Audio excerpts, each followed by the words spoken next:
ज्योति जी गुजरात से। राधे राधे।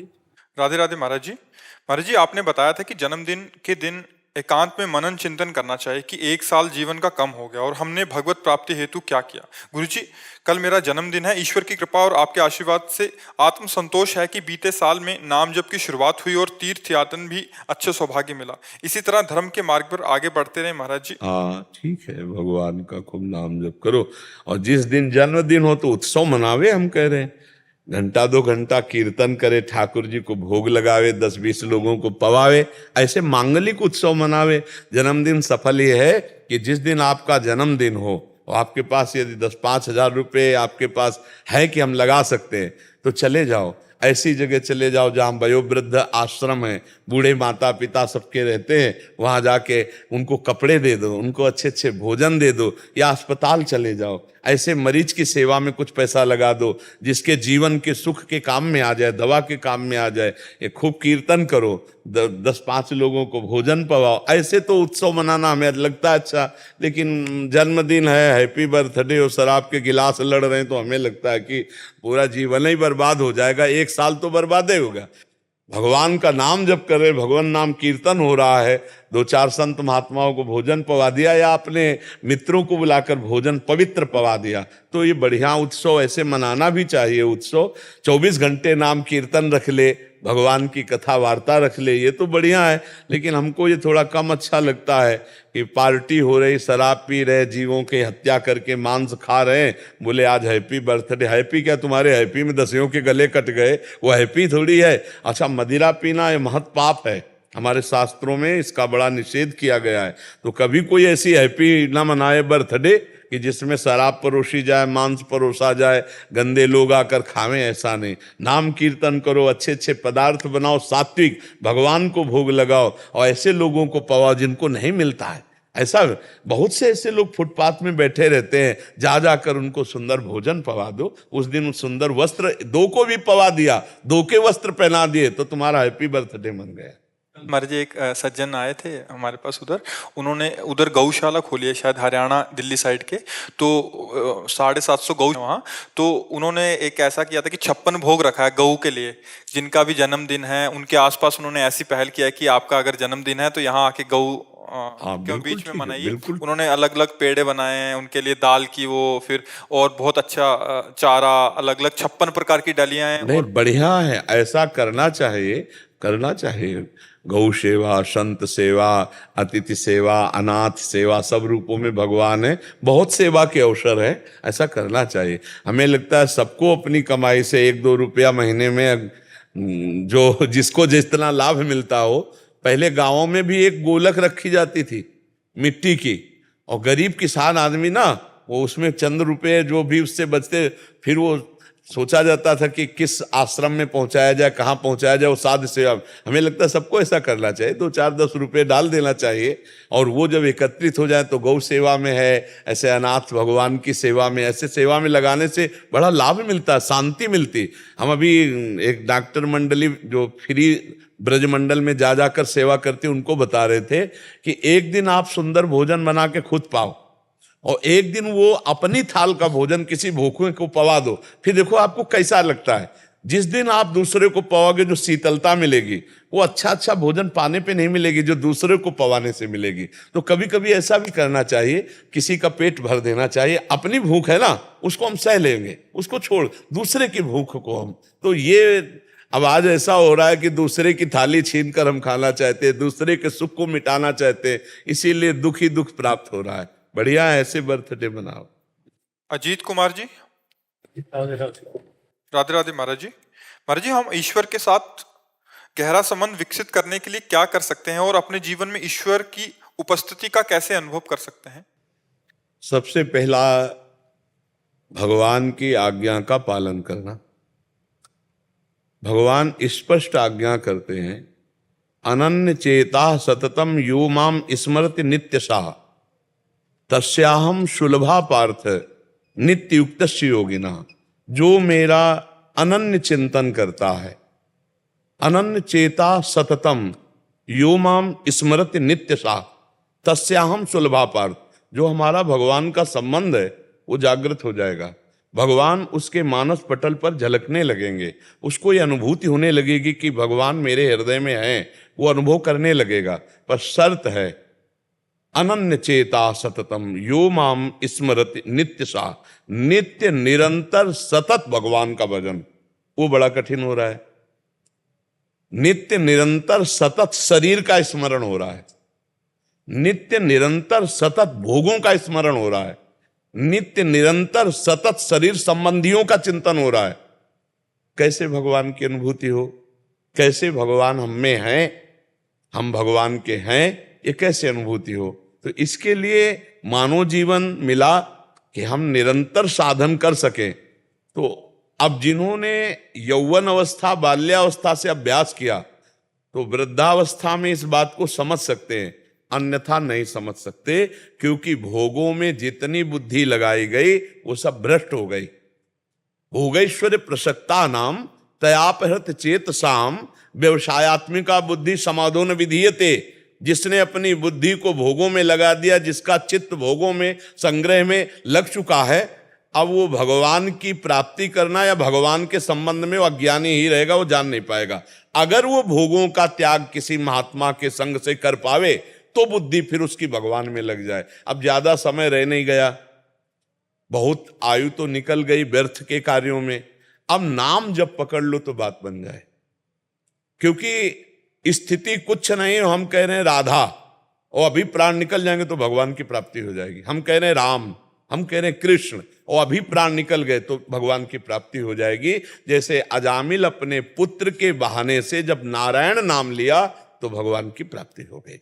तो हमें इस समय एक ही उपाय समझ में आ रहा है कि हम खूब नाम जप करें, और ये युग धर्म के अनुसार भी उपाय है। कृतयुगे ध्यायते विष्णुम, त्रेतायाम यजतई मखई, द्वापरे परिचर्यायाम कलौ तद्धरि कीर्तनात्। कलयुग में भगवान नाम जप, भगवत नाम कीर्तन, इससे बहुत जल्दी लाभ प्राप्त होता है। हाँ, कलयुग केवल नाम आधारा, सुमिर सुमिर नर उतरहि पारा। तो जो नाम आपको प्रिय हो वो नाम खूब जप करो तो भगवान की इस आज्ञा का पालन हो जाएगा। अनन्य चेता सततम यो माम स्मरति नित्य सा। तो भगवान के नाम का स्मरण, भगवान के रूप का ध्यान, भगवान की लीला कथा सुनना, भगवान के धर्म युक्त जो तीर्थ हैं, जो धाम है, इनके दर्शन करना, इसी से हमें भगवत प्राप्ति हो जाएगी। देखो आप धाम आए हो, नाम महिमा और रूप महिमा और भगवान की लीला कथा महिमा, इसमें चित्त को लगाना शुरू कर दो, आपको अनुभव होने लगेगा भगवान हमारे साथ हैं। पर अभी बहुत कठिन है, क्योंकि हमारे चित्त में बहुत से संस्कार घुस चुके हैं पीछे के जन्म में और इस जन्म में भी। पत्नी, पुत्र, परिवार, घर, मकान, नाना प्रकार की ममता का पुंज हो चुका है। भगवान कह रहे हैं जननी जनक बंधु सुत दारा, तन धनु धाम सुहृद परिवारा, सबकी ममता ताग बटोरी, मम पद मन ही बांध बर डोरी। अब ये काम हमें करना था कि सबकी ममता बटोर कर भगवान के चरणों में लगा ली थी, तो हम बटोरना तो और दूर रहा, फैला और दिया। अब पुकारे कि ना हम बटोर पाएंगे और ना हम भगवत प्राप्ति का साधन कर पाएंगे। जैसे ये अवस्था शरीर की है, अब आ जाए आप 2 घंटे 3 घंटे पद्मासन लगा के बैठे, असंभव।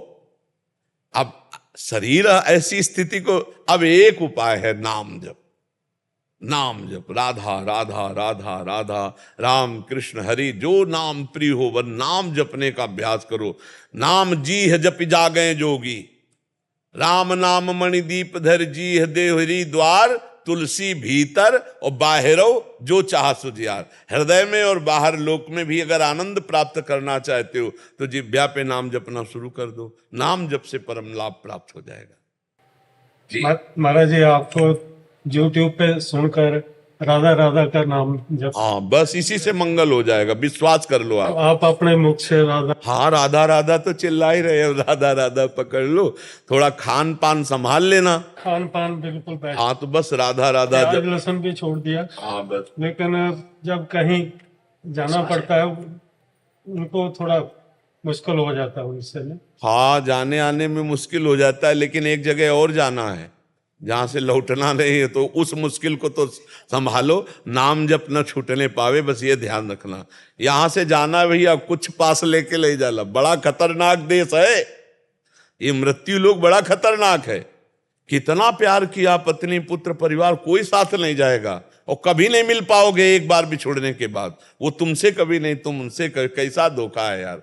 करोड़ों अरबों बैंक में जमा कर लो, दोबारा लौट के हिसाब ले आओगे, 25 पैसा तुम्हारे साथ ले जाएंगे। बस यही माया भगवान की अगर ये बात समझ में आ जाए तो हम पाप कर्म ना करें, राधा राधा राधा राधा, दूसरों का हित करें, दूसरों का मंगल करें, तो जीवन में ये कमाई लेके हम चले जाएंगे। यहां से और कोई कमाई नहीं जाती, या तो पाप कर्म, या तो पुण्य कर्म, या भजन, तीन में से कोई एक। अगर पाप पुण्य कर्म हुआ तो फिर आना पड़ेगा, भजन कर ले गए तो भगवान की प्राप्ति हो जाएगी। प्रियंका जी दिल्ली से। गुरुदेव आपके चरणों में कोटि कोटि दंडवत प्रणाम। महाराज जी, आस्तिकता की आधारशिलाओं में श्री राधा बाबा ने लिखा है कि पागल कुत्ते के काटने पर तुरंत विष का असर नहीं होता, पर कुछ समय के बाद विष का असर होता है। इसी प्रकार संत की दृष्टि पड़ने पर मानव मात्र का कल्याण निश्चित है, चाहे समय जो भी लगे। महाराज जी इस पर प्रकाश दीजिएगा।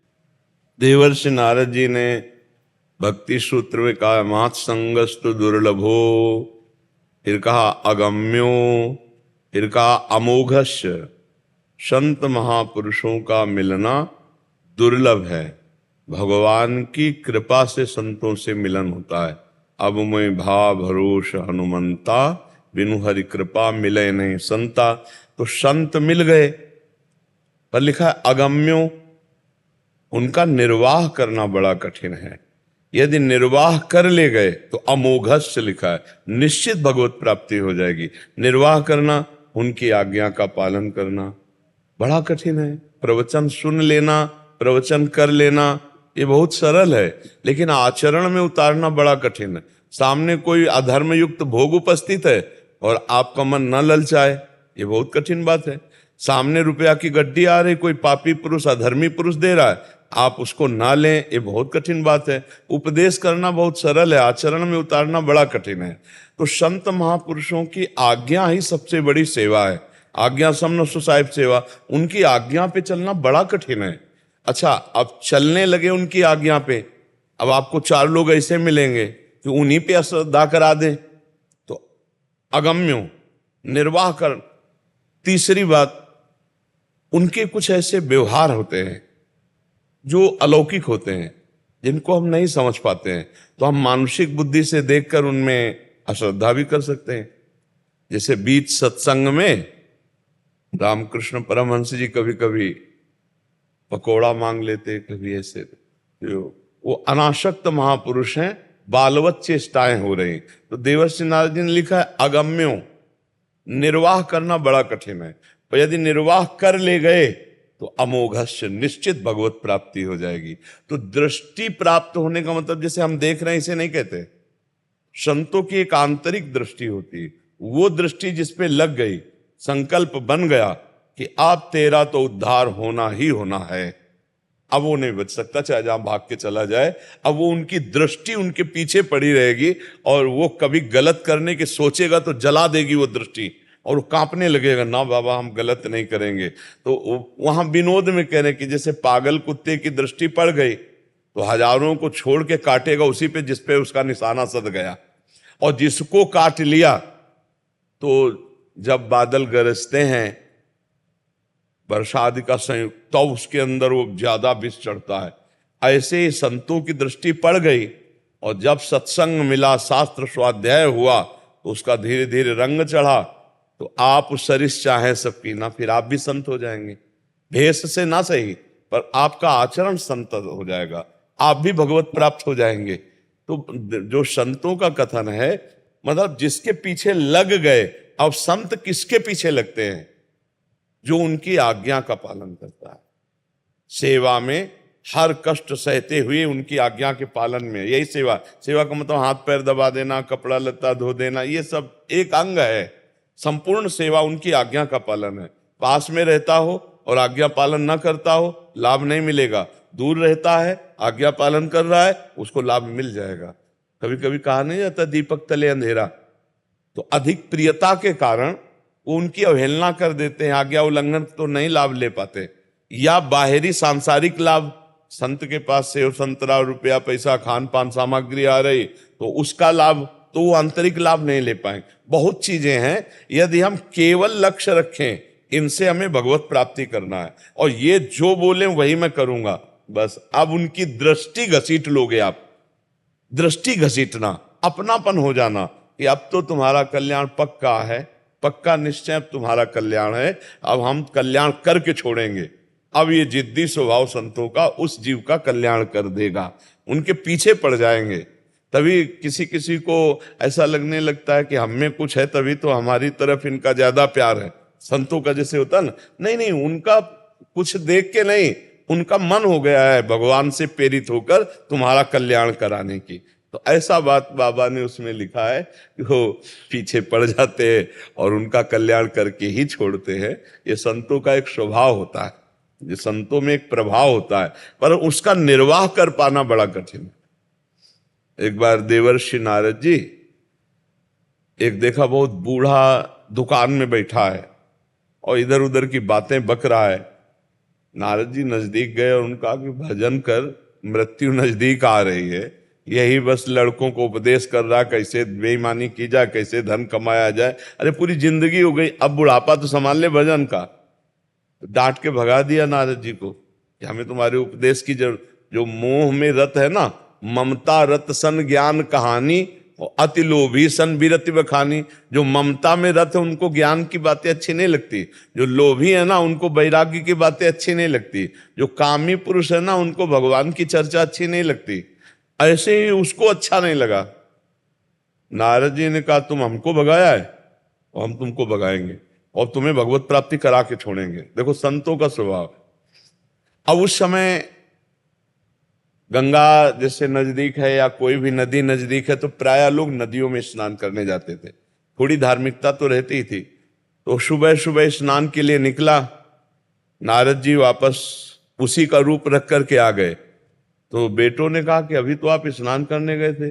बोले स्नान करने गए, मैंने देखा मेरे ही जैसा एक आदमी, तो मैंने सोचा तुम लोगों को बता दूं कि वो आदमी यहां आने ना पावे, और कहीं वो हमारे जैसा बिल्कुल रूप रखे हुए वो बहुरूपिया कहीं हमारी संपत्ति ना हड़प ले, इसलिए मैं वापस आ गया हूं। अब आज तो गंगा नहाने नहीं जाऊंगा, कल जाऊंगा। अब वो नहा धो के घर में जो आए तो लड़के पहले से ही खड़े थे। बोले बहुरूपिया तुझे घुसले ले। उनका तो दिमाग खराब है, हम तुम्हारे बाप। बोले बाप हमारे अंदर बैठे, तुम हमारे बाप नहीं हो। और धक्का लगा के बाप, वो लाख कह रहा है कि कसम खा रहा है बाप। अरे बोले हमारे पिता घरे बैठे, दृष्टांत में उदाहरण में दिया। अब वो बाहर रोते हुए खड़ा। देवर्षि नारद जी जो पिता बने हुए थे वो बाहर निकल करके आए। बोले तेरा यहां कुछ नहीं है, अब समझना दे तो पिट जाएगा, तू जा बाहर। उनका आखिरकार हो कौन आप? तब देवर्षि नारद जी अपने रूप में हुए। बोले समझे, माया के एक नाटक में तुम्हें घर से बाहर निकाल करके अभी और कभी जिंदगी में घुसने नहीं देते। अब मान ले भजन कर ले, तेरा कोई नहीं है संसार में, अभी कुछ दिनों में शरीर छूट जाएगा, अब हरि भजन कर ले। उसके दिमाग में समझ में आ गया कि ये संसार का राग, संसार का मोह झूठा, और वो भजन में लग के भगवान को प्राप्त हो गया। बुढ़ापा उसका संभल गया। संत जिन पर कृपा करते हैं तो प्रतिकूलता का दर्शन कराकर, संसार के राग का नाश करके भगवान की प्राप्ति का। अब वो कैसे प्रतिकूलता का नाश होगा? कई तरह से होता है। एक शराबी आदमी देखा, एक मस्त संत जा रहे थे, तो संत तो भगवान के चिंतन में मस्त होते हैं। कहे बाबा जी आज तक तुम्हें ऐसा आनंद नहीं आया होगा, आओ हमारे साथ। तो नजदीक गए, वो भी बड़े कौतुकी। उन्होंने कहा तुम्हारे हम भाग्य की रेखा पढ़ रहे हैं बेटा, 7 दिन के अंदर मर जाएगा तू। और वो संत पर इतना विश्वास था, साधु महात्मा सत्य बोलते हैं और चमत्कारी होते हैं कि मतलब रेखा आदि तो पढ़ ही लेते हैं। हाथ जोड़ा, महाराज 7 दिन में मर जाएंगे। बोले पक्का। सारा नशा उतरने लगा शराब का उसका। बोले ये 7 दिन के अंतर में मर जाओगे, पक्का तुम्हारी भाग्य रेखा है। तो महाराज हम तो शराब पीते रहे, बेविचार करते रहे, गंदे आचरण, और घुटने पे हो गया, मेरा उद्धार कैसे होगा? बोले भैया पक्का उद्धार हो जाएगा। यदि तुम गोविंद गोविंद गोविंद गोविंद ऐसा जपो, पक्का तुम्हारा उद्धार हो जाएगा। बोले बस आप ही हमारे सहारा हो, आज से हम कभी शराब नहीं पिएंगे और घर जाकर के हम गोविंद गोविंद गोविंद गोविंद सब बंद कर, 7 दिन में मर ही जाना, संत के वचन है। 1 दिन 2 दिन 3 दिन भोजन छोड़ दिया, तो गोविंद गोविंद गोविंद गोविंद गोविंद गोविंद हरे मुरारे गोविंद गोविंद मुकुंद कृष्ण गोविंद गोविंद रथांग पाणे गोविंद दामोदर माधवेती गोविंद गोविंद रट लगा। क्योंकि अब पता चला ना, जब 7वां दिन आया तो बस वो सोच रहा था अभी मरे, क्योंकि 7 उतने में वो महात्मा गए, जो देखा स्वामी जी और चरणों में गिरा। 7 दिन हो गए गोविंद गोविंद जपते हुए, आज हमारा आखिरी जन्म, भले आ गए हो, अब आपके सामने प्राण निकले, आप ऐसा आशीर्वाद दो कि अब हमारा दोबारा संसार में जन्म ना हो। 7 दिन भजन कर रहा है ना, और उसको बहुत एकदम चरणों में गिरे। बोले बेटा सही बताए, तुम अमर हो गए, तुम मरोगे नहीं। मरना तो 7 दिन में, इतवार से सोमवार के बीच में दिन ही आएंगे, हमारी मिथ्या वचन नहीं, 7 दिन के अंदर ही मरोगे। लेकिन अब तुम मरोगे नहीं, क्योंकि तुम भगवान के नाम में डूब गए। अब पूरा जीवन जितनी श्वासें इसी नाम को जपना, तुम्हें भगवत प्राप्ति हो जाएगी। तो साधु महात्मा कुछ ऐसे कौतुकी होते हैं कि जिसके पीछे लगे उसका कल्याण करके ही छोड़ते हैं, और अगर उनके वचनों पे विश्वास हो जाए तो पक्का भगवत प्राप्ति हो जाए। कुछ भी उनके वचनों पे विश्वास हो जाए। एक गांव की गौवें चराया करता था आदमी, पहले ऐसा होता था, ग्वाले होते थे तो गौवें चराता था, और भोजन और सब लोग उसको, अर्थव्यवस्था तो उससे परिवार चलता था। गांव में भागवत की कथा हो रही थी, तो गांव के लोगों ने कहा कभी तो सुन लिया कर यार कथा, जंगल में गौवें चरा कर बस अपना जीवन बर्बाद कर, कभी तो कथा सुन लिया कर, गांव में कथा हो रही। तो उसने सोचा कि चलो आज सुन लेते हैं। तो वहां गए तो उन कथा का प्रसंग चल रहा था, जिसने जिंदगी में गुरु नहीं बनाया, भजन नहीं किया, उसका जीवन बेकार चला गया। तो अब इसी सोच में रह गया कि मैंने तो कभी गुरु बनाया नहीं, कोई भजन तो साधन, तो हमारा जीवन बेकार चला गया। कथा समाप्त हुई, पंडित जी के चरणों का, ज्यादा बात तो हम नहीं पकड़ पाए, इतना पकड़ पाए कि गुरु बनाए बिना जीवन व्यर्थ जाता है।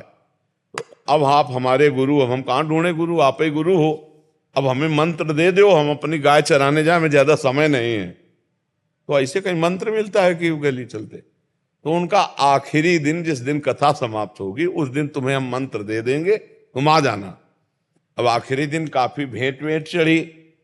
अब वो गरीब आदमी को क्या देगा दीक्षा में, तो उन्होंने टाल दिया। अभी हम भोजन कर रहे हैं, फिर वो बेचारा बाहर बैठा भोजन, वो अच्छे से भोजन किया, थोड़ी देर आराम करके जाना था। अब रबड़ी आदि पाया तो पेशर बना। अब पहले गांव बाहर शौच जाना होता था, शौचालय तो होते नहीं थे। अब वो घर के बाहर बैठा था, जो ही लोटा लेके निकले से बोले गुरुजी गुरुमंत्र दे दो, देखो कथा भी समाप्त हो गई और आप जाने वाले भी हो, और पीछे पीछे चल दिया। अब वो धोती संभारे, उन्होंने कहा दिमाग खराब है, शौच जा रहे तुम्हें गुरुमंत्र। उसने कहा आप नहीं छोड़ने वाले, हम हमारे पास इतना टाइम नहीं, पूरे गांव के गौवें चराते हो, पीछे पीछे चल दिया। अब उनको सोच लगी थी, वो सोचे अब जाए तो हम कहीं बैठ जाए किसी वृक्ष आदि के आड़े लेकर के। अब वो सोच लगी थी, तो उसने कहा महाराज गुरुमंत्र दे। बोले धत गपो चंद, बोले गुरु जी, बस मान गए। धत गपो चंद, धत गपो चंद, अब न राम न कृष्ण न हरि। अब सोचो, गुरु भाव और गुरु मंत्र पर विश्वास, गुरु ने कह दिया धत गपोचन, तो जपने लगा।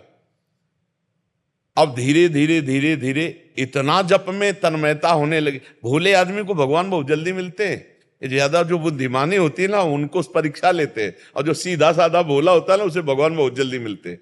अब वो एकांत में बैठ करके जैसे गाय चरा रहा, धत गपोचन घप। अब सब लोग सोचे कि क्या मूर्ख है, भगवान के तो बहुत से नाम हैं, गोपाल शास्त्र नाम, विष्णु, कोई नहीं मिलता ऐसा ये नाम। अब उसको इतना मनाया कि गाय चराना छोड़ दिया, अपने घर में बैठ करके एकांत कमरे में। भगवान द्वारिकाधीश जी ने कहा रुक्मिणी जी से कि आज हम एक भक्त के दर्शन करने चलते। तो रुक्मिणी जी ने कहा प्रभु हम भी चलेंगे। बोले जरूर चलो, बहुत महान भक्त है, निर्मल भोला एकदम। दोनों छद्म वेश में अपने वेश को बदल करके गए, उसके घर में गए। बोले प्रभु भक्त, तो बोले हमारे भक्त अकिंचन होते हैं, ऐसे ही होते हैं। बोले प्रभु हम पहले देख के आते हैं असली भक्त है आपका कि नहीं। तो वहां गए तो बेचारा धत गपोचंद, धत गपोचंद। तो उनका श्री कृष्णचंद, द्वारिकाधीश, बहुत से नाम तो सुने, ये ददगपोचंद कौन सा नाम है भगवान का हमारे? तो उनका ये किसका नाम जप कर रहे हो? अब अभी तक तो किसी ने पूछा था नहीं था, उसने हल्की सी आंख खोल के देखी कोई स्त्री है, तो गुस्सा में, गाय चराने वाला आदमी गुस्सा में कहा तुम्हारे खसम का जपते हैं और किसका जपते हैं? रुक्मिणी जी लौट के आई, वो बोले प्रभु बहुत जानकार आदमी है बोले प्रभु बहुत जानकार आदमी है, वो एकदम देखते ही जान गया और बोला आप खसम माने पति, बोले आपका भजन कर रहा है प्रभु, बहुत सर्वज्ञ भगत है। भगवान बहुत मुस्कुराए, बोले प्रभु एक प्रश्न हमें इस समय उठ रहा है कि आपके गोपाल शास्त्र नाम, विष्णु शास्त्र नाम, बहुत से नाम हमने सुने, लेकिन ये गपोचंद नाम कब आपका सुना? बोले बहुत मीठा नाम है हमारा, बहुत प्यारा नाम है। बोले कब का? बोले जब हम ब्रज में थे और बाल रूप में थे, तो मैया किसी कार्य में रत थी, तो हम अपने सखाओं के साथ माखन चोरी कर रहे थे, तो छीका में ऊपर मैया ने टांग दिया था, तो एक सखा के कांधे पे ओखली पे सखा, ओखली होती ना उल्टा करके, और उस पे सखा, और सखा के कांधे पे ठाकुर जी, और खूब ऐसे मक्खन सब। मैया आई, मैया ने कहा ये क्या कर रहा है? तो फिर हमने बहाना बनाया कि मुझे भूख लगी थी, लगा मैया काम में है, और इसमें देखा चींटी, तो हम कहा मैया आएगी चींटी निकालेगी तब माखन खाएगी, तो मैं चींटी निकाल रहा था। बोले वाह बहुत चतुर बाल गोविंद भगवान, बोले बहुत चतुर, अच्छा चींटी निकाल लेते तो यहां तक हाथ कैसे तुम्हारे?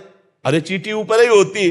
बोले मैया जब ऐसे रखते तो नीचे चले जाती, तो मैं खबो खबो के ऐसे निकाल रहा था। तो बोले चल लाला ये भी बात मान गई, लेकिन तेरे मुंह में यहां से मक्खन लगा, यहां चींटी निकाला कर। बोले तू समझती नहीं मैया, जब चींटी निकाल लाते तो मक्खियां ऐसे आती, तो मैं जब ऐसे करता तो वही लग गया है। तब मैया ने कहा झूठा धत गपोचल, बोले उस समय मैया ने कहा था ये हमारा नाम है। देखो उन्होंने उपहास में पंडित जी ने कहा, उसने गुरु मानकर नाम जपना शुरू कर दिया, जो भगवान के नामों में कहीं नहीं था, उसको भगवत प्राप्ति हो गई।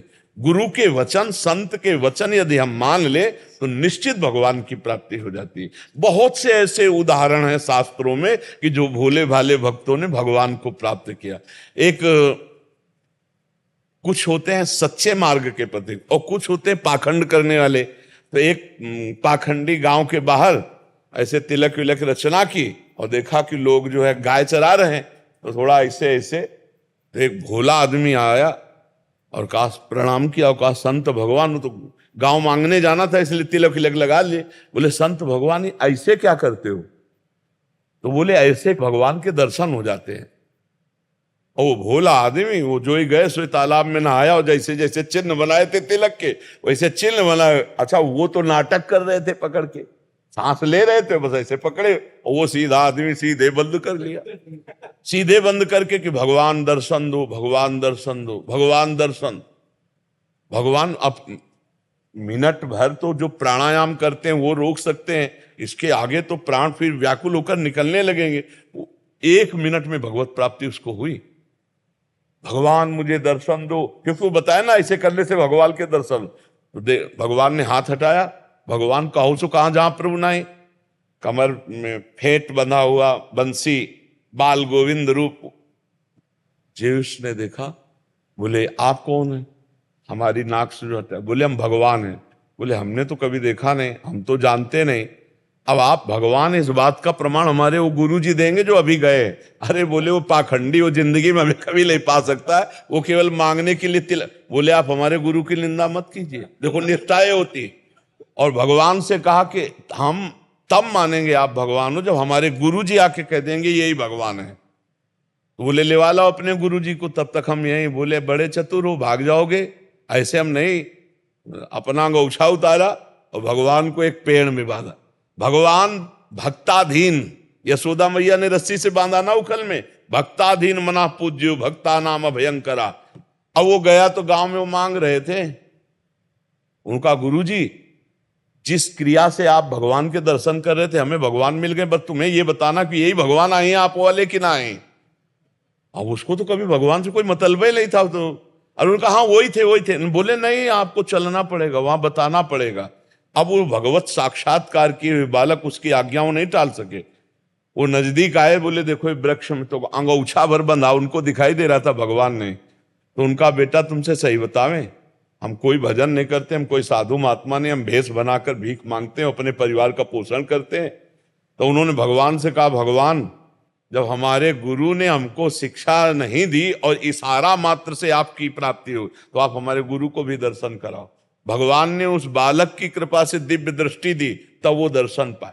कितने ऐसे प्रसंग भरे पड़े हैं कि भोले जनों को भगवान ने संत संग या कोई संत का नाटक भी किए, उसी के संग से भगवत प्राप्ति हो गई। तो संत संग बड़ा दुर्लभ है, भगवान की कृपा से प्राप्त होता है। और जब द्रव्य दीन दयालु राग हो तो साधु संगत, पर संतों पर विश्वास होना उससे दुर्लभ की बात है। और संतों की आज्ञा पालन कर लिया तो अमोघस्य निश्चित परिवर्तन हो जाएगा, निश्चित मंगल हो जाएगा। तो राधा बाबा बहुत उच्च कोटि के महापुरुष हैं, इसलिए वो शोध कर बात कह रहे हैं कि अगर संत संग हो गया, अब मोहि भाव भरोस हनुमंता, बिनु हरि कृपा मिले नहीं संता, जो प्रभु मोहि अनुग्रह कीना। अगर प्रभु ने एक बार कृपा कर दी तो कंजूसी थोड़ी करेंगे, अब वो भगवत प्राप्ति करा के ही छोड़ेंगे। संत संग का मतलब है इस जन्म में मेरा परम मंगल होगा, परम कल्याण होगा, तभी संत संग मिला है। नहीं आजकल तो संत तो कोई भी अपने आगे लगा लेता है, पर वास्तविक संत होना जो भगवान के निरंतर चिंतन में लगे हैं, जिनको संसार के किसी भोग के भोगने की इच्छा नहीं रह गई, जो किसी से छल कपट पाखंड नहीं करते, एकमात्र सब में भगवत भाव, ऐसे महापुरुषों का संग मिल जाए तो निश्चित भगवत प्राप्ति हो जाए, निश्चित हमारा जीवन सुधर जाए। और देखो संतों के संग से सुधरता है जीवन, ऐसा नहीं है। आप अपने समाज में अगल बगल देखो, जो सत्संग सुन रहे हैं उनका जीवन बदलता है, और जो संत का संग नहीं मिला उसका जीवन, और जो संत का संग मिला है, तो आप दोनों को नाप के देखिए, बड़ा अंतर दिखाई देगा। संत का संग मिलने वाले का परिवर्तन होगा, दैवी संपदा बढ़ेगी, आचरणों में पवित्रता आएगी, और वो समाज को सुख देने वाला बनेगा। और जो संतों का संग नहीं किया तो फिर आसुरी भाव बना रहता है। मणित राव जी, श्री चिन्मयानंद स्वामी मठ से, राधे राधे महाराज जी, आपके चरणों में कोटि कोटि नमन गुरुदेव। गुरुदेव, भगवत गीता के दूसरे अध्याय में एक श्लोक आता है, विषया विनिवर्तन्ते निराहारस्य देहिना। इसमें अर्थात यद्यपि देहधारी जीव इंद्रियों के विषयों से अपने को कितना दूर रखे, लेकिन इंद्रियों विषयों को भोगने की लालसा बनी रहती।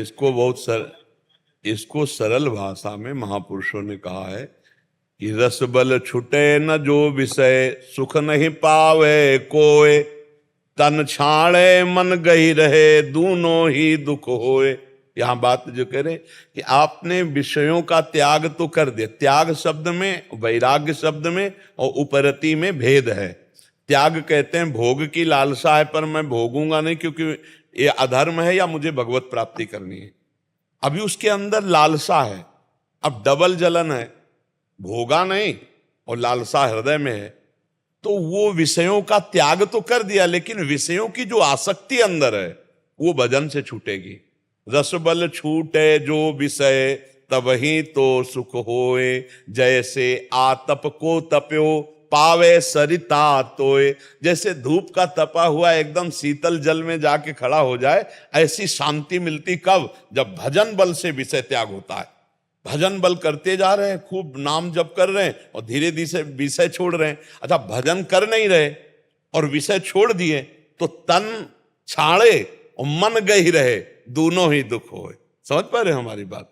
तो तन से छोड़ने से तो आप ये हो गया कि भाई हम फलाहार हैं, हम अमुक भोग नहीं भोगते, लेकिन मन में सारी लालसाएं भरी हुई है क्योंकि भजन की कमी है। तो वहां भगवान कह रहे हैं ज्ञान प्राप्त की, या तो ब्रह्मबोध हो, ब्रह्म सत्यम जगन मिथ्या, तो लालसा नष्ट हो, और या भजन बल, इतना भजन करो कि ऐसा आनंद मिले कि ये भोग सब बमन के समान लगने लगे, सब विष के समान लगने लगे। श्री नारायण स्वामी जी एक दोहा कहते हैं कि ब्रह्मादिक के भोग सब विषम लागत ताहि, नारायण ब्रजचंद की लगन लगी है जाए। जिसे भगवान की प्राप्ति की लगन लग जाती है, उसमें अपने आप ऐसी आनंद की वृत्ति होती है कि ब्रह्मलोक तक के भोग सब उसे विष के समान लगते हैं। एक दोहे में और कहा, नारायण हरि भजन में पांचों न सुहात, विषय भोग, निद्रा, हंसी और जगत प्रीति और बहुबात। विषय भोग अच्छे नहीं लगते। जो भगवान से प्यार करते हैं ना, नहीं खान पान ते भावे है, नहीं कोमल वसन सुहावे है, सब विषय लगे ते खारा है, हरि आशिक का मग न्यारा है। उसे विषय भोग अच्छे नहीं लगते, उसे बहुत प्रपंच की बात करना अच्छा नहीं लगता, रिश्ते नाते संसार बहुत बात, उसे चक नींद नहीं आती, थोड़ा सो करके अधिक भजन करने की, और उसे बहुत भोजन पाने का, अल्पाहार थोड़ा आहार पान, तो विषय भोग निद्रा हंसी हंसी मजाक अच्छा नहीं लगता, जगत प्रीति रिश्ते नाते अच्छे नहीं लगते, बहुत बात करना अच्छा नहीं लगता। अब अपने आप अच्छा नहीं लग रहा है, ये एक है, और एक है कि अच्छा लग रहा है पर हम त्याग किए हैं, तो वो बात ज्यादा दिन नहीं चल पाएगी, वो गिरा देगी, क्योंकि अंदर उसके प्रति लगाव है, सुख बुद्धि है। वहां भगवान कह रहे जो विषयों का निराहार रह करके त्याग कर देता है पर उसकी आसक्ति का त्याग नहीं कर पाता, वो आसक्ति भजन बल से जाएगी। खूब नाम जप करो, शास्त्रों का स्वाध्याय करो, संतों का संग करो, तो आसक्ति देखो, जैसे अब 2000 रुपए के हम आपको एक अटैची दे दें, 2000 के नोट, आपको बिल्कुल प्रसन्नता नहीं होगी। क्यों? आपको पता है व्यर्थ है, बेकार है, आएगा ना। ऐसे ही जब सच्चिदानंद से आनंद मिलता है तो यहां का हर सुख बेकार नजर आता, वो असली त्याग है जो बेकार की तरह त्याग। जैसे 2000 का नोट पड़ा हो, आप झुकोगे नहीं, लेकिन 500 का पड़ा हो तो झुक जाओगे, क्योंकि वो प्रयोग में आ रहा है, 2000 का प्रयोग में नहीं आ रहा है। तो ऐसे ही जो भजनानंदी है, वास्तविक जिसे भगवान का आनंद मिल गया, तो इस माया के आनंद की तरफ उसकी दृष्टि नहीं रहती। सच्चा त्यागी वो है, भले वो माया के बीच में है लेकिन उसकी दृष्टि ही नहीं है उधर। अब हम भले दूरी बनाए हैं लेकिन हमारी दृष्टि में वो सुख है, तो वो ज्यादा दिन टिकाऊ सुख नहीं, उसे दम्भ कहा जाता है। अंदर से तो चाहते हो, बाहर से त्याग किए हो तो ज्यादा दिन नहीं टिक पाओगे, इसलिए भजन में लगो। अंदर की चाह मिटा दो, बाहर से भले पास बैठा रहे कोई फर्क नहीं पड़ता है। बाहर से हमारे पास सब विषय हो और अंदर से भोगने की चाह न हो, यही सच्चा त्याग है। अगर ये नहीं हुआ तो फिर नाटक ही हो जाएगा, फिर ज्यादा दिन वो टिक नहीं पाएगा। समझ पा रहे हो प्रभु? प्रियंका सिंह जी, नोएडा से। राधे राधे महाराज जी। महाराज जी, आपसे प्रश्न है कि मुझे अकाल मृत्यु से बहुत भय लगता है, जबकि ये जानते हुए कि सब प्रभु की माया है और जो वो चाहेंगे वही होगा, लेकिन अकाल मृत्यु से का, कैसी भी मृत्यु, मृत्यु से सबको भय लगता है। क्यों? मृत्यु से भय नहीं लगता?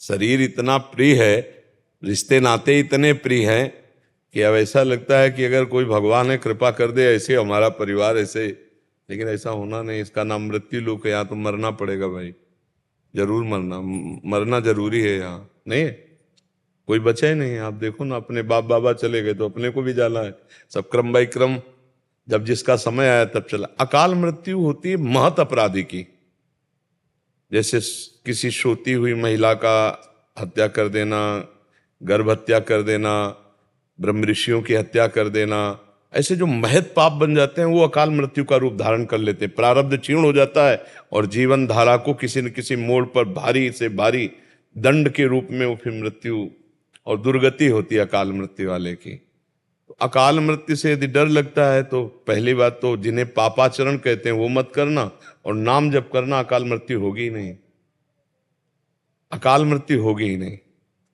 भगवान का नामामृत, भगवान का चरणामृत, ये अकाल मृत्यु नहीं होने देता। अकाल मृत्यु हरणम सर्वव्याधि विनाशनम श्री कृष्ण पादोदकम पीत्वा पुनर्जन्म न विद्यते। रोज चरणामृत पियो, भगवान का नाम जप करो, कोई पापाचरण मत करना, अकाल मृत्यु होगी नहीं। किसका प्रश्न है?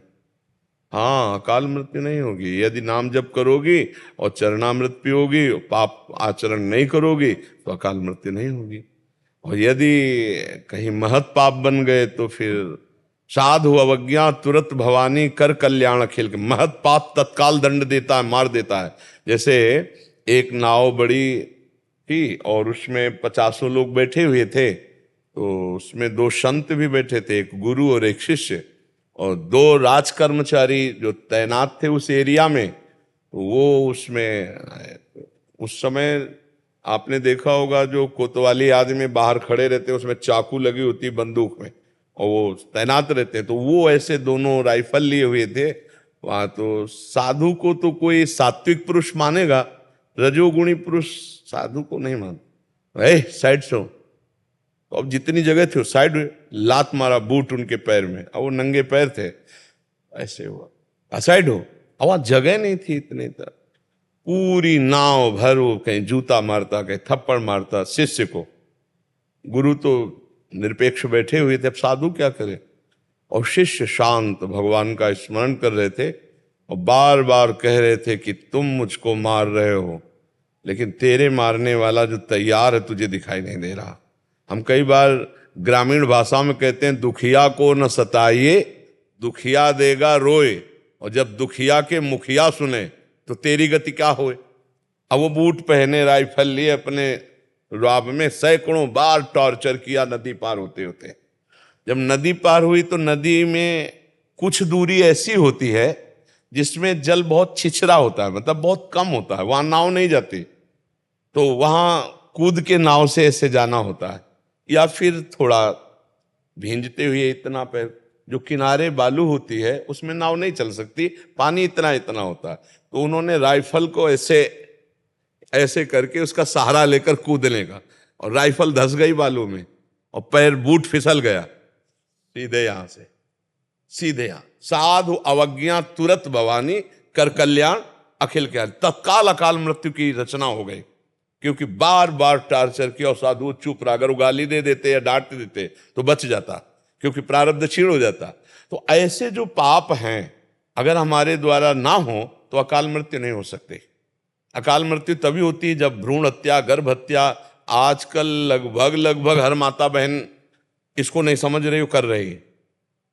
गर्भ हत्या इतना भयानक पाप है, कोई माता बहन नहीं समझ रही, और एक भ्रूण हत्या, गर्भ हत्या महत पाप के अंदर है। तो फिर वो दुर्दशा तो फिर पक्की हो जाती है। उसके लिए प्रायश्चित क्या करते हो? कुछ नहीं। आप समझते हो हमारा गर्भ है, हम नष्ट कर सकते हैं? नहीं, पालन का अधिकार है, नष्ट करने का नहीं। नष्ट कर, देखो सरकार विरोधी है कि नहीं इस बात की? आप अपने शरीर का पालन कर सकते हैं, नष्ट नहीं कर सकते। नष्ट करने की बात अगर पता चल जाएगी ना तो आपको सजा मिल जाएगी, आपके शरीर नष्ट करने की सजा मिल जाएगी। आप इसका प्रयोग कर सकते हो लेकिन आप इसे नष्ट नहीं कर सकते, समझ रहे हो ना? ऐसे भागवतिक विधान में भी है। तो अगर हमारे द्वारा महत पाप ना हो तो अकाल मृत्यु नहीं होती है। अकाल मृत्यु होती है जब महत पाप हो जाते हैं। और हमें किसी भी मृत्यु से अगर ऊपर उठना है तो नाम जप करना है, अच्छे आचरण करने हैं, दूसरों को सुख देना है, भगवान के आश्रित होना है, तभी मंगल होगा। ऐसे चाहे जितना रुपया कमा लो, दुख चिंता भय शोक इनसे नहीं बच सकते कोई भी हो। लिख लो कागज में चाहे दिमाग में, दुख चिंता भय शोक इससे नहीं में। तो क्या भजन करने वालों के जीवन में दुख नहीं आता? आता है, लेकिन शोक नहीं होता। भगवान एक ज्ञान देते हैं, एक आनंद देते हैं, जिस आनंद में दुख को भी बहुत आराम से सह लेता है। कई बार हमने कहा कि हमको तो जैसे तौला अपने दिमाग से, तो तुम्हें साधारण भाषा में बता रहे हैं कि 100 ग्राम दुख और 900 ग्राम ऊपर सुख, क्या करेगा? वो दबा है नीचे। ऐसे भगवान के भक्त के जीवन में दुख आता है, और जो भगवान से विमुख होते हैं तो वो 100 ग्राम पूरे जीवन को बर्बाद कर देता है। भारी से भारी वेदना, कष्ट, भारी से भारी समस्या उसके जीवन में होती है जिसके दोनों किडनी फेल होती है। भारी समस्या होती है, आप देख लेना, चेहरा पीला हो जाता है, हालत खराब हो जाती है। क्यों? क्योंकि वो उसी में डूब गया और अपने प्रभु के चरणों में है। तो आप देख लो फर्क क्या है। सब दुखों का समाधान भगवान का आश्रय, भगवान का नाम, भगवान के।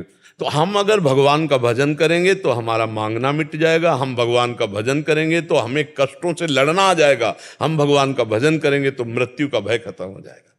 बिना भगवान के भजन के तो मुझे लगता है भय तो बना ही रहेगा। भय चिंता शोक दुख ये तो सताते ही रहेंगे। इसका नाम ही है दुखालयम, मृत्युलोक। मृत्युलोक दुखालयम अशाश्वतम, ये नाशवान है, ये दुख ही दुख देगा। अगर भजन नहीं है तो बिल्कुल कोई भी हो, कहीं भी हो, परिणाम में तुम्हें दुख मिलेगा। वर्तमान में तो लगेगा मैं सुख भोग रहा हूं, लेकिन परिणाम में तुम्हें दुख मिलेगा। यतदग्गे विस्मय परिणामे अमृतोपमम। भजन मार्ग में चलने पर विष जैसा लगेगा, लेकिन परिणाम में अमृत मिलेगा। भोग मार्ग में, गलत मार्ग में चलने में यतदग्गे अमृतोपमम परिणामे विस्मय। शुरुआत तो अमृत जैसी लगे, लेकिन परिणाम विष होगा। जैसे पराई माता बहन की तरफ गंदी दृष्टि देखना, गंदा भाव करना अमृत जैसा लगेगा, लेकिन इसकी क्रिया का परिणाम ये महान विष जैसा होगा। और सुबह 4 बजे जगना, नहा धो के भजन में बैठ जाना, घंटा 2 घंटा भजन करना, ये विष जैसा लगेगा, लेकिन परिणाम अमृत में जैसा होगा। तो भगवान का आश्रय लो, नाम जप करो, धर्म से चलो, तो सब भयों से भगवान बचा लेंगे। भगवान निर्भय पद प्रदान कर देते हैं, भगवान अभय दे देते हैं। जो सभी आवा सरनाई, रखियो ताई प्राण की नाई। भगवान कहते हैं अगर भयभीत होकर भगवान की शरण में चले गए तो भगवान निर्भय पद दे देते हैं। महर्षि, आप एक डॉक्टरों की टीम है एक, ये ब्रिज में जितने साधु संत जो इनका अर्थादि की व्यवस्था ना हो उनकी सेवाएं करते हैं, अपने अपने समय निकाल के संडे वाले दिन या कोई ऐसा हॉलीडे हो उसमें आते हैं और कहीं कैंप लगाते हैं, और जहाँ जगह जगह ब्रिज के अलग अलग क्षेत्रों में वहाँ दवाइयाँ उनको मुफ्त। हाँ, आप सब अपने लिए अर्थ कमाई करने के लिए डॉक्टर बनते हैं, वो तो बढ़िया ही है भाई, व्यापार जीवन उद्देश्य जीने का। लेकिन ये जो आप कर रहे हैं इसे परमार्थ कहते हैं, इसे स्वार्थ नहीं कहते। और परमार्थ वाले का स्वार्थ भगवान पूर्ण करते हैं। उनको योगक्षेमम वहाम्यम वो देखते हैं। आप दूसरों को सुख देने की भावना में जितना दृढ़ रहेंगे भगवान उतना आपको सुख देंगे। और जो दूसरों को दुख देता है, अब जैसे कुछ डॉक्टर अर्थ की लालच वृत्ति में आकर कुछ ऐसे कार्य करते तो आप सुनते हैं बहुत तरह से उनका अपमान भी होता है। और फिर अगर ना हो प्रगट में तो भागवतिक उनके घर में आतंक पैदा हो जाएगा, मन अशांति वाले सब खेल होने लगेंगे। ये बहुत सुंदर बात है। अधिक से अधिक जितना शरीर और जितनी बुद्धि आप में भगवान ने दी, बल दिया है, उसका दूसरों की सेवा में प्रयोग करो। तो आप एक बात आप कभी अनुभव करना कि आप अच्छे भोजन की थाली स्वयं पा के देखो और अपनी थाली किसी एक दिन भूखे को पवा के देखो, तो जो आपको हृदय में शीतलता मिलेगी वो स्वयं पाने से नहीं मिलेगी, नहीं ना। तो जिनके पास अर्थ का अभाव है उनको दवाइयां देना, उचित सलाह दे देना, और सबसे पहले वचन की औषधि होती है, आप ठीक हो जाएंगे। हमने आप जैसे हजारों को ठीक किया है, अरे आपका तो कुछ है ही नहीं, वो एक आदमी को साहस बनता है ना। रोग में सबसे पहली दवा होती है, डॉक्टर की चतुरता यही है कि उसको वचन के द्वारा भले कल पधार जाए लेकिन कल तक हम उसको पुष्ट रखेंगे, कुछ नहीं होगा। आप तो बहुत नॉर्मल हैं, आपसे बहुत सीरियस को ठीक किया, पहले वचन की औषधि गई, फिर मुस्कुराहट से जो हम उसकी सेवा कर रहे हैं, इससे हमारे ऊपर भगवान की कृपा होगी। बहुत अच्छा है, आप ऐसा कीजिए। और ब्रज तो भगवान का साक्षात स्वरूप है, यहाँ ब्रजवासी संतों की सेवा भगवान की सेवा है। वैसे चराचर जगत में किसी की भी सेवा करे तो भगवत भाव से ही करे। फिर ब्रज तो भगवान का मूर्तिमान स्वरूप है, 84 कोस भगवान श्री कृष्ण का साक्षात स्वरूप है। लाओ इनको दुपट्टा, इसको चुनरी, बहुत हाँ बहुत सुंदर। एक छोटा सा फिर भाव सुना दो आप। सुना दो। श्री राधा रटे सब व्याधा मिटे, अनुराग हिये गुण गायन में, चहु ओर बहत रसधार सदा, बरसाने की कोमल छायन में। सुख नाहे कहूं बरसाने बिना, जग के झूठे उलझायन में। कह माधव रूप अली बस हो, वृषभान किशोरी के पायन में। राधा कुंड कुंडन में, कदम वृक्ष वृक्षन में, और वृंदावन बनन में ब्रिज में विशेष है। बरसानो गामन में, राधा बाग बागन में। श्री जी की सबरी सेवा को जल महिते आवे राधा बागती। और लाल रंग फागन में ब्रिज में विशेष है। साकरी गलियन में, प्यारी रूप अलियन में, और नंदलाल छलियन में ब्रिज में विशेष है क्या ना है बाबा? माधव प्रभु रूपन में, यमुना स्वरूपन में, श्री राधे ब्रिज भूपन में ब्रिज में विशेष है। राधे ब्रिज भूपन। बरसानो सरसानो तीनों लोकन हुने जानो, गुण गावत है जमानो, जरूरत क्या प्रमाण की। कदमन में तीर्थराज, पीछे बने अनूपवार, प्यारी प्यारी शोभा लागे तुलसी के विरमान। देख के अखंड ज्योत मदन मन प्रंदित हो, बिछी रहे छवि चार चांदनी बितान की, नहा रूप निधि कर रमा रूप रिद्धि कर, आन बैठी गद्दी पर बेटी वृषवानी की। बोल बहू के भैया की जय। जय हो। महाराज जी आप कुश्ती प्लेयर हैं दोनों, मतलब विश्व लेवल की कुश्ती खेलते हैं और उसमें भारत को रजत पदक भी ओलंपिक में इन्होंने दिलाया।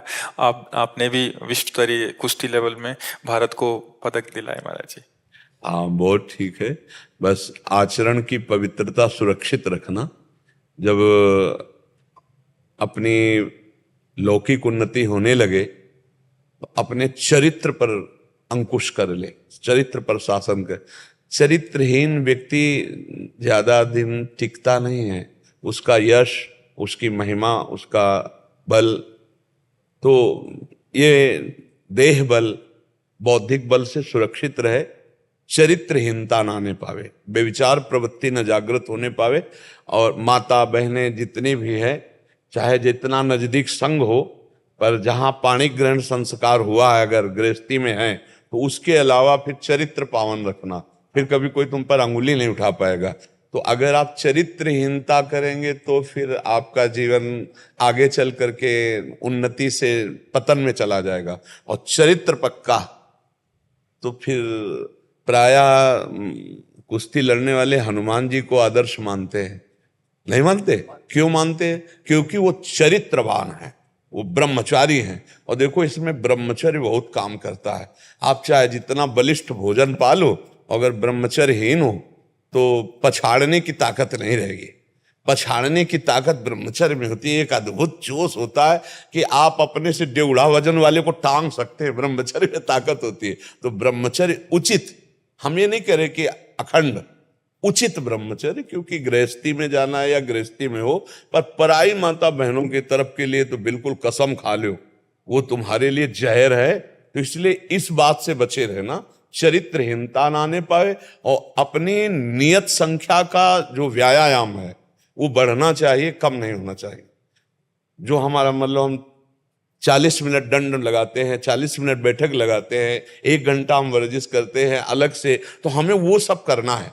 नित्य दिनचर्या में जो पहलवान प्रमाद युक्त हो गया कि अखाड़े में जाना तो थोड़ी तैयारी कर ली, नहीं तो ऐसा वो पहलवान नामी नहीं हो सकता। प्रमाद नहीं आना चाहिए, अपनी दिनचर्या फिट होनी चाहिए। एक बार की हम तुम्हें घटना बताते हैं। कुड़नी है कानपुर जिले में, तो वहां दंगल था, तो यहाँ मथुरा के हरशंकर बाबा गए हुए थे। आप लोगों ने नाम नहीं सुना होगा, क्योंकि इस समय वो संत वेश में रहते थे, मथुरा के थे, उनके गुरु जी साथ रहते थे। एक झाम झोला पहने रहते थे, नेत्र नीचे रखते थे, और जब चलते थे तो कोई न कोई ग्रंथ ऐसे सामने, चाहे हनुमान चालीसा ही हो, ऐसे रख के ऐसे चलते थे, किसी को देखते नहीं थे। जब वहां पहुंचे कुड़नी में, तो ऐसे साधारण कपड़ों में पहलवान जब लंगोट पे आता है तब असली स्वरूप दिखाई देता है, नहीं तो ऐसे। तो उनको ऐसे समझो, उस समय 70,000 रुपए इनाम लगाया गया हरशंकर बाबा का। 40-45 वर्ष पहले की बात कह रहे हैं। 70,000 रुपए। 5-6 पहलवान गए ऐसे, तो उनका 5-6 में पहले आप देख लो, तो उनका अगर इतने तुम में क्षमता नहीं थी तो अखाड़े में कैसे चढ़ गए? भाई इतना कहना था कि बाबा ऐसे पकड़ते थे और एक हाथ से मारते थे तो मुंह भरा गिरता था, और ऐसे पकड़ के जब वस्त्र उठाया तो जानते हो कहते बोले थे कि अयोध्या का, मथुरा का माना हुआ शेर इस समय दहाड़ रहा जिसको। तो ब्रह्मचर्य का बाबा का वो प्रताप था। ब्रह्मचर्य में बहुत ताकत है। तुम लोग ब्रह्मचर्य पर थोड़ा ध्यान देना और पराई माता बहनों की तरफ देखना मत, तो इस लोक में भी उन्नति होगी और परलोक की भी उन्नति होगी। ठीक है? और हमें बहुत अच्छा, हमें वीर रस बहुत अच्छा लगता है। हाँ, हमारी किडनी खराब है ना, नहीं हम 45 मिनट दंड बैठक मारते थे। अच्छा, आपको किडनी खराब लगते हैं? हाँ तो ये ब्रह्मचर्य अगर आ जाए और संयम से व्यायाम किया जाए तो बड़ा लाइन सबको मेवा का प्रसाद दे और दुपट्टा दे, इनको खूब अच्छे से जीवन को चला। ओलंपिक गेम होता है महाराज जी, ओलंपिक गेम होता है जो विश्व स्तरीय का सबसे ऐसा गेम होता है, उसमें भारत को रजत पदक दिलाया आपने दिला था। हाँ, बहुत ठीक, बहुत सुंदर। मतलब आप समझो कहीं कहीं खेले ही सही, पर पूरा भारत आपके साथ है। हार और जय आपके नाम पर होगी। बोले भारत विजयी हुआ, भारत हुआ ना, आप विजयी हुए तो पूरा भारत हुआ। भारत में हम सब हैं, हम सबके गर्व हो आप। हाँ, अपनी दिनचर्या में मस्त रहो और संयम से रहो। जैसा अभ्यास करोगे वैसे पुष्ट होते चले जाओगे। अभ्यास बहुत बड़ी चीज है, बहुत बड़ी चीज है। अभ्यास में बहुत बड़ा दम है। और हमारा अभ्यास और ब्रह्मचर्य अगर दोनों मिल जाएं तो कुछ भी कर सकते हो आप। सच्ची मानना, ब्रह्मचर्य में अमोघ शक्ति है। पर ब्रह्मचर्य रोकना थोड़ा कठिन होता है, नहीं?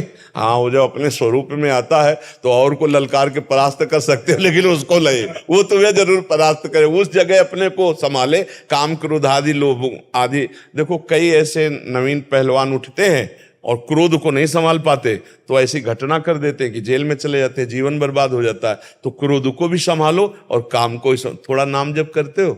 आप बता दीजिए। नाम जप जरूर करो यार। मंत्रों में, अक्षरों में पावर होता है। राम जपो, कृष्ण जपो, हरि जपो, राधा जपो, नाम जप करो, अपने आप पूरे विश्व का मंगल होगा। जब हम नाम जप करते हैं तो सर्वे भवन्ति सुखिनः सर्वे सन्तु निरामया, इससे सबका कल्याण हो जाएगा। सुमिर पवन सुत पावन नामो, अपने बस करी राखे रामू। राम राम जप करके राम जी को अधीन कर लिया हनुमान जी ने। आज से नाम जप करो, ठीक है? जो नाम प्रिय हो, राम कृष्ण हरि राधा, जो नाम प्रिय हो, 10 मिनट ही चाहे जपो, जपो जरूर। हमसे मित्रता की है, हमारे पास आयो तो नाम जप, ये तुम्हें बचाएगा, ये तुम्हें क्रोध से बचाएगा, गलत आचरणों से बचाएगा। क्या जपोगे आप? जी आप ही बता दें। देखो, हम तो आशिक हैं राधा राधा राधा राधा राधा राधा। 10 मिनट ही चाहे जपो आप, 10 मिनट जपो, धीरे धीरे बढ़ा लेना, ठीक है? राधे श्याम, राधे श्याम, धन्यवाद, धन्यवाद।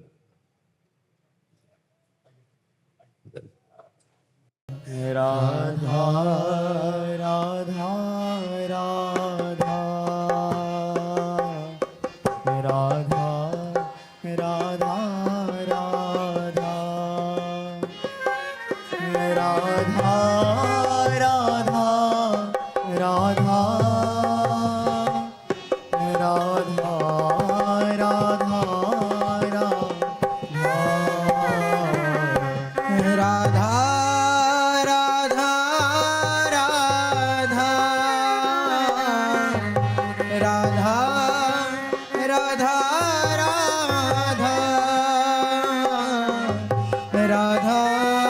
राधा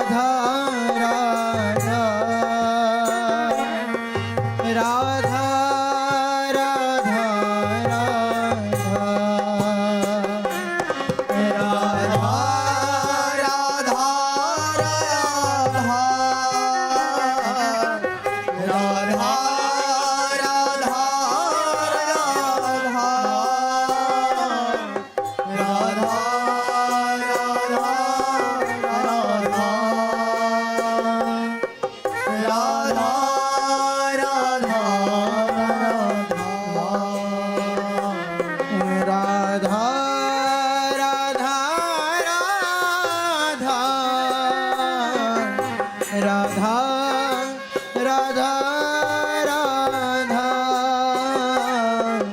राधा राधा राधा